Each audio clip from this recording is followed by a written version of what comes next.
and twist. So we've just completed our mermaid. We want to collapse the footbar down, that would have been up, and then step off to one side. We were already on 2 springs for your mermaid, so you're going to stay on 2 springs for your snake and snake and twist. So, placing your closest leg onto the footbar with a heel on the corner, and place your arm, your opposite arm, on the furthest shoulder block. Then align your other arm in line with the opposite wrist. So your hands are in line with each other. From there, use your lower abdominals and take the foot, the opposite leg, across the ankle. Head is in along the back of the neck. Send the tip of the tailbone to the back of the knees. Inhale, initiate out.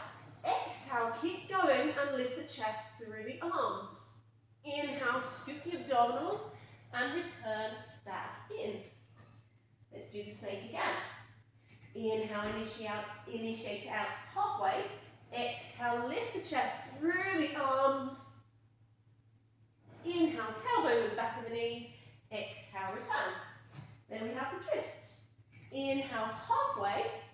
Exhale, dip the hips. Twist the spine. Look over your shoulder. Inhale, de-rotate, pull the hip back. And exhale, return. From there, one foot off safely, keeping the hands on, other foot off. Once both feet are off, take the hands off.